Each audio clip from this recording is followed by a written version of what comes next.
నా జీవితాన్ని ప్రాణార్పముగా దేవుని బలిపీఠం మీద పెట్టేయాలి. బ్రతికినంతకాలం ఉపవాసించి దేవుని సన్నిధిలో ఉండాలి. ఏమండి, దేవుడితో వ్యక్తిగత సంబంధాన్ని కలిగి దేవుడితో మాట్లాడితే దేవుడు తనను ప్రవక్త చేసేసాడు. ఆమేన్. దేవునితో ఏకమై దేవునిలో నిలబడితే బైబిల్ని ఒక చాప్టర్ ఇచ్చేశాడు దేవుడు. కొంచెం తన గురించి క్లారిటీ ఇచ్చాడు దేవుడు. ఈరోజు నేను ఆవిడ గురించి మీకు చెప్తున్నాను. నేను ఈ లోకంలో దేవుని సన్నిధిలో మనం ఉండగలిగితే పరలోకంలో గొప్ప స్థాయి ఉంటుంది. ఆమేన్. పార్క్ అనండి. పార్క్ కాదు, పార్క్. ఏ పార్కు? పిల్లలు ఆడుకునే పార్కు కాదు, ఆయన పేరు పార్కు అనండి. ఆయన పేరే పార్కు. చనిపోయాడండి. చనిపోతే దేవదూతలు వచ్చేసి ఆయన తీసుకుని వెళ్ళిన తర్వాత పరలోకంలో దేవుడి దగ్గరికి వెళ్ళి హ్యాపీగా ఫీల్ అవుతున్నాడు. యేసయ్యను చూస్తున్నాను హ్యాపీగా, అబ్బా చాలా సంతోషంగా ఫీల్ అవుతున్నాడు, చాలా సంతోషంగా. అయితే ప్రభువా, నిన్ను చూసే ఈ తరుణం ఎంత గొప్పది ప్రభువా అని ప్రభువుని చూసి సంతోషంగా ఫీల్ అవుతుంటే ప్రభు నవ్వుకుంటా అని పెట్టాడట ఫేస్. నవ్వుతున్నాడు. అవి మనకు బాగా వచ్చండి, నవ్వుతుంటాం, వెంటనే మారిపోద్ది ఆ కవలికలో. నవ్వుతుంటాం మళ్ళీ వెంటనే మారిపోద్ది. అది మగవాళ్ళకి రాదండి, అమాయకులైన మగవాళ్ళకి రాదు. ఏంటి? ఎందుకంటే అంత స్వార్థం. మగవాళ్ళని పేరెత్తితే చాలు అని అంటనే ఉంటారా? నిజంగా అమాయకులు. హల్లెలూయా చెప్పుకోవచ్చుగా. ఒక్కల చేయలేకట్లా. సరే, దేవునికే మహిమ కలుగునుగాక. హల్లెలూయా. చూడండి, పరలోకం వెళ్ళిపోయిన తర్వాత ఆయన అక్కడ నుండి ప్రభా హ్యాపీగా ఫీల్ అవుతున్నాను, అసలు పరలోకానికి నన్ను ఆహ్వానించారు, చాలా చాలా స్తోత్రాలు ప్రభా అని చెప్పేసి అంటే పక్కనున్న దేవదూత అంటాడు, ఇదిగో నీ ఇల్లు చూపిస్తారా? ఏంటంటే నీ ఇల్లు చూపిస్తారా అంటే యేసయ్యతో మాట్లాడుతున్నాను. లేదు, చూపిస్తా పద. ప్రభు గారు అన్నారు, వెళ్ళి చూసిరా. దేవదూత తీసుకొని తన ఇంటి దగ్గరికి వెళ్ళాడంటండి. అక్కడ పక్కన ఒక పెద్ద బిల్డింగ్ ఉందంటండి, పెద్ద బిల్డింగ్. ఆ బిల్డింగ్ చూసుకుంటూ ఇదే నాది. ఏంటంట? నేను భూలోకంలో చేసిన పరిచర్య మామూలుది కాదు.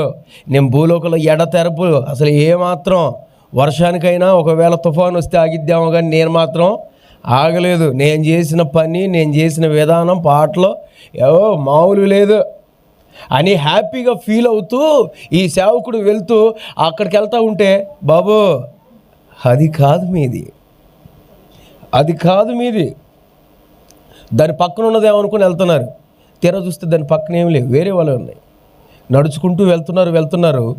ఇంతలో ఒక పెద్ద బిల్డింగ్ వచ్చిందంటండి, పెద్ద బిల్డింగ్. ఆ పెద్ద బిల్డింగ్ మీద అక్కడ ఆగితే అక్కడ ఈయన భూలోకంలో బ్రతికినప్పుడు ఈయన వీధి చివరన ఒక తాటాకులతో పాక వేయబడిన, లేకపోతే ఒక చిన్న ఇల్లుతో ఉన్న ఒక ముసలావిడ, ఆవిడ చనిపోయింది. ఆవిడ పెద్దింట్లో ఉందంటండి. ఎంత ఇంట్లో? పెద్దింట్లో ఉందంట. ఏంటి భూలోకంలో చిన్న ఇల్లు కూడా లేదు నీకు, ఇక్కడికి వస్తే నీ పెద్దిల్లు వేసావు? సరేలే, దేవుడికి స్తోత్రం, దేవుడు హృదయాలను ఎరిగేవాడు. ఆమేన్ అని హ్యాపీగా ఫీల్ అయిపోయిన తర్వాత ఈ ముసలావిడికే ఎంత పెద్దిల్లు ఇస్తే నా స్థాయి మామూలుగా ఉండదు. అంత బంగారమే, పట్టుకుందంతా బంగారం అని హ్యాపీగా ఫీల్ అయిపోయి వెళ్తున్నారట. వెళ్ళి చిన్న ఇల్లు ఉందంట, చిన్న పూరి గుడి సెట్ ఉంటుంది, అలా చిన్న డాబాతో, ఇంత చిన్న డాబా ఉందంట. ఇదే తమరదాని అన్నాడు, మీదే. ఇక గొడవ స్టార్ట్ అయింది. ఏంటి?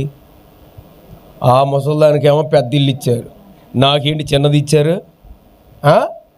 భూలోకంలో నేను చేసింది ఏంటి? ఆత్మల కోసం పరితపించలేదా? ఎట్లా పని చేశాను నేను? గొప్పగా చేశాను. ఒకసారి ఏసీ దగ్గరికి వెళ్దాం పదా అని చెప్పేసి ఏసీ దగ్గర తీసుకెళ్ళారట. తీసుకెళ్ళిన తర్వాత, ఏంటయ్యా చిన్న ఇల్లు ఇచ్చారేంటి నాకు? ఆ అమ్మాయికి చూస్తే పెద్దది ఇచ్చారు. అప్పుడు ప్రభు అంటున్నారట, నాతో వ్యక్తిగతంగా ఈ రోజున గడిపావా? నాతో సహవాసం చేసావా?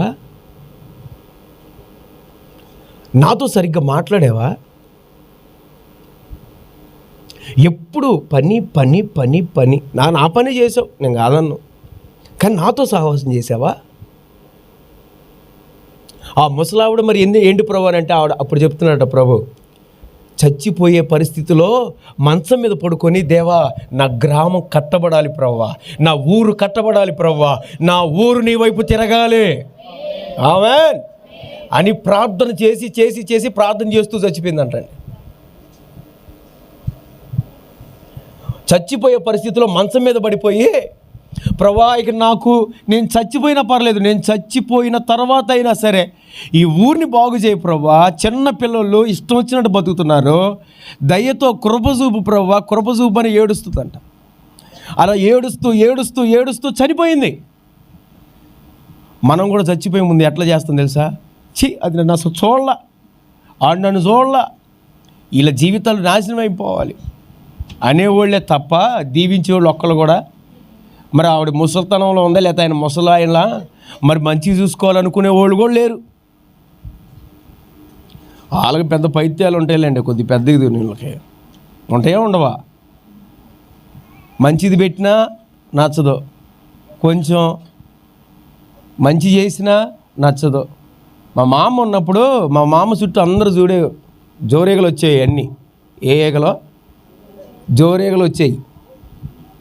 పాపం ఆవిడ ఎంత చేసి పెట్టినా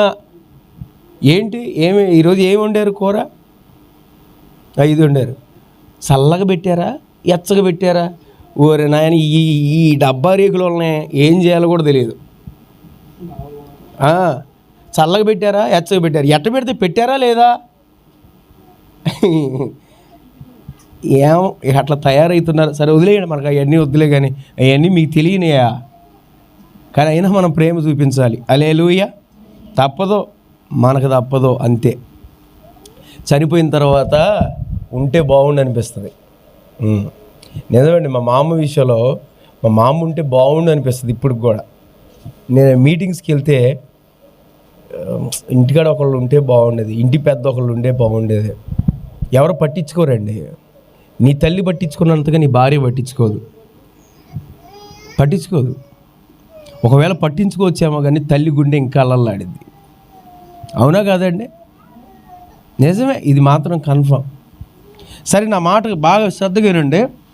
ఆవిడ ఉన్నంతసేపు కూడా మనసులో పడిపోయి ప్రార్థన, దేవుని కోసం, ఆత్మల కోసం ప్రార్థన ప్రార్థన ప్రార్థన. అలా చేసి చచ్చిపోతే పరలోకంలో పెద్ద ఇల్లు వేసాడు దేవుడు. ఆమేన్. ఈయన కూడా సడన్గా హార్ట్ అటాక్ వచ్చి చచ్చిపోతే ఈయన పరలోకానికి పోయాడు. ప్రభు అన్నాడట, ఇదిగో నీవు భూలోకంలో నువ్వు నా పరిచర్య చేసినా, నా కోసం ఉన్నా, పాటలు పాడినా, వాక్యాలు చెప్పినా, ఏం చెప్పినా నువ్వు నాతో సహవాసంలో లేవు. అంటే భూలోకంలో దేవుడితో వ్యక్తిగతంగా సమయం గడిపే వాళ్ళకే, భూలోకంలో దేవుని సన్నిధిలో కూర్చునే వాళ్ళకే పరలోకంలో స్థలాలు పెంచబడతాయి. ఆమేన్. దేవుని సన్నిధిలో లేకుండా, దేవునితో సహవాసం లేకుండా, దేవుడితో వ్యక్తిగత సంబంధం లేకుండా మనం పరలోకంలో పెద్దిల్లు ఉంటుంది అనుకోవటం మన బుద్ధి శూన్యం, మూర్ఖత్వం. ఈరోజు ఆవిడ ద్వారా మనకు దేవుడు ఇది ఎంత తెలియజేస్తున్నారు. ఆమేన్. ఈ దీవెన తన మీద ఉండునుగాక. హల్లెలూయా. నిజమండి, ఒక హన్న దేవుని సన్నిధిలో బ్రతికినంతకాలం ఎన్ని సంవత్సరాలండి? 84 సంవత్సరాలు దేవుని సన్నిధిలో ఉపవాసాలు ఉంటూ, దేవుడితో కనిపెడుతూ, ఆ ప్రార్థన చేస్తూ దేవుని మందిరంలో పడిపోయి అట్లుంది. దేవుని మందిరంలో స్థానాన్ని సంపాదించుకున్న వాళ్ళకి పరలోకంలో గొప్ప స్థానాలు ఉంటాయి. కొట్టండి చప్పట్లో. కొందరు కొట్టాలనిపించట్లేదు, వాళ్ళకి స్థానాలు అవసరం లేదేమో, కొద్దిగా గట్టి కొట్టవచ్చు. హల్లెలూయా, హల్లెలూయా.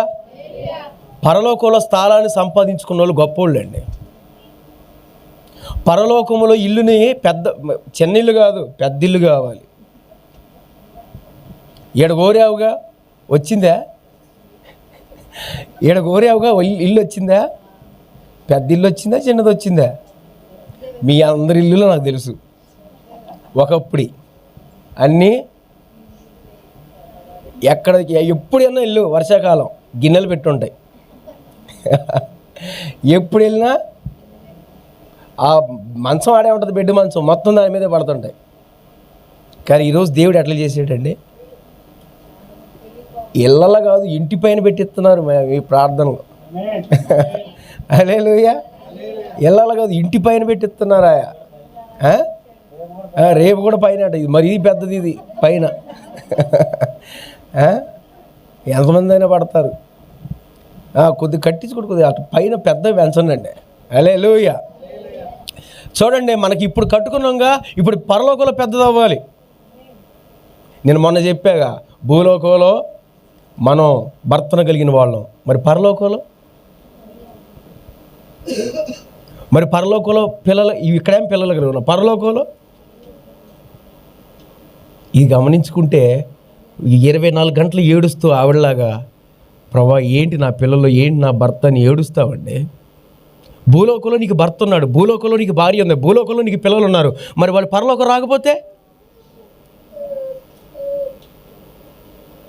నువ్వు ఒక్కదానివే ఉంటావు. ప్రభు ఏదేని తోట నిర్మించి, ఏదేని తోటలో అన్నీ ఇచ్చి తనకు ఒక తోడు లేదని ఎతికాడట దేవుడు. మరి ఒక తోడు కావాలండి పరలోకంలో కూడా. హల్లెలూయా, హల్లెలూయా. నా మాట బాగా వినట్టు. ఈయనకి ఏడుస్తున్నాడట, మరి నన్ను ఏం చేయమంటావు? నేను ఏం చేయలేదు ప్రభువా. ఏంటయ్యా అంటే, అప్పుడు పాల్యాంగిచో గారి కింద వాళ్ళ చర్చికి వెళ్ళి ఆరాధన చేస్తూ ఉంటే ప్రభు అన్నాడట, సరే నీకు ఒక అవకాశం ఇస్తున్నాను, తిరిగి నువ్వు వెళ్ళి నువ్వు సరి చేసుకొని ప్రార్థన పూర్వకంగా నిలబడు. నువ్వు ఎంత ప్రార్థన చేస్తావో, ఎంతగా నాతో నిలబడతావో, ఎంతగా నన్ను అంటుకట్టుకుని ఉంటావో, ఇక్కడ నీ స్థాయి పెరిగిద్ది. హల్లెలూయా. ఇక్కడ నీ స్థాయి పెరిగిద్దని పంపిస్తే కింద అందరూ దేవునికి స్తోత్రం అని పాటలు పాడుకుంటూ ఆరాధన చేస్తున్నారట. చర్చిలో ఆరాధన చేస్తే అన్ని దండలేసి ఉంటాయిగా, సడక్కన పైకి లేసాడట. ఏటోళ్ళు అటు పారిపోతున్నారు అందరూ. అప్పుడు పాల్యాంగిచో గారు వచ్చి ప్రార్థన చేసి ఏంటయ్యా అంటే, అప్పుడు చిన్నగా క్లారిటీగా ఇది సంగతి అని చెప్పేసి ఇది చేశారు. నేటికి ఆ సాక్ష్యం ఉంది, చూసుకోండి. ఇది మీకే కథలు చెప్పలా, కరెక్ట్గా నిజం జరిగిందే, ఆయన చెప్పిందే. యూట్యూబ్లో కూడా చూసుకోండి. హల్లెలూయా. భూలోకంలో ఈ దేవుని సన్నిధిలో కూర్చున్న వాళ్ళకే పరలోకంలో స్థలం పెంచబడిద్ది. ఆమేన్. 84 సంవత్సరాలు ఉపవాసాలు ఎలా ఉందండి? ఎంత గొప్ప ధన్యత అండి, ఎంత గొప్ప ధన్యత. అబ్రహాం KDS అనండి, గట్టిగా చెప్పండి. హైదరాబాద్ అయింది. 4 సంవత్సరాలు ఉపవాసం ఉన్నాడండి. ఎన్ని సంవత్సరాలు? అసలు అన్నమే మర్చిపోయాడు. ఏంటండి వాళ్ళ యొక్క తీర్మానాలు ఏంటండి అవి? దేవుని కోసం వాళ్ళ జీవితాలనే బలిపీఠం మీదగా ప్రాణార్పణగా పోసేశారండి.